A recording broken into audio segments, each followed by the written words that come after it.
Here we go on the count of the Morees. Let's go. Well, those are your credit, as I said. Everything right about them. Wonderful example of the breed. Like to see them make their 190 cents. 201. Once. Twice. Done. Sold. We've got to call them through JM Ellis Co.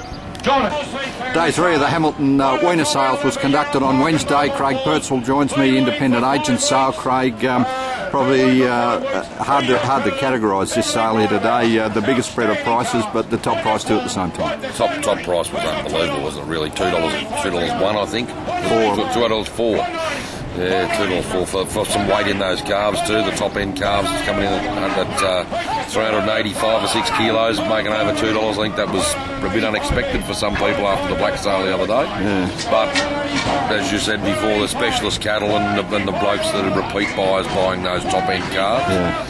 But by gee, once we got down the track a bit, Murray, she was tough going. Yeah, big spread, 35 cents in some of the cattle at the same weight, which just goes to show you where we're missing a little bit of volume buying. Yeah, we are, definitely. Feed, or lack of feed driven, I suppose, lack of feed driven. So, we just need a few more blokes here to buy these cattle because there's a quid staring everyone in the face. Yeah. No doubt about that. Yeah, and it was most evident when we got down into the little cattle. It followed on from yesterday in the black sale where we're seeing mid 400s back to 350. Mid to 3-4, mid 3s to mid 4s. It's not that long ago we were paying $300 for first crop ewes, mate. Yeah. Yeah, that's right. Yeah, we're getting 2 for 1. It's 2 for 1 now at the same time.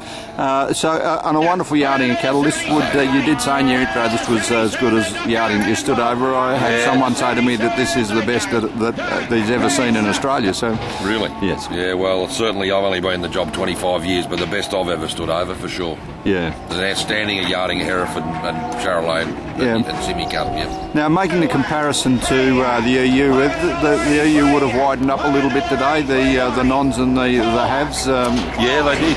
Yeah, they did. But the fellas, once again, you talk to the specialist operators that are doing that EU job, and they're getting pretty fair money out the other end. So you got to get in it, don't you? Yeah. Even when we got back in the weights and the weights dropped down, there was still 10 and 12 cents difference. So from 5 to 12, 10 to 12 over the last couple of days. Worth for a bit of record keeping. It's worth doing, I would have thought. Well, I think so, and I think it was evident yesterday that there wasn't enough EU cattle supplied. No, there wasn't. In the black cattle? No, there was not. Yeah. No, on both days. Yeah, they're both Monday and Tuesday. Yeah. So full credit to the Hereford blokes. They've taken the uptake again.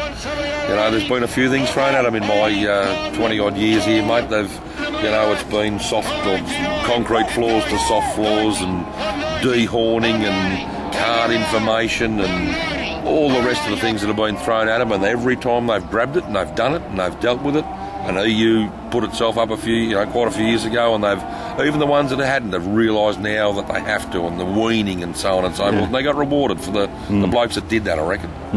So it's going to be interesting to see how the rest of the next 3 weeks unfolds. Oh yeah, she's not going to be an auctioneer's delight, that's for sure, mate. I don't think the heifers, I think, will be tough enough. So as I said earlier, anyone that can feed them, just get your buddy self down here and see if you can't make yourself a decent quid.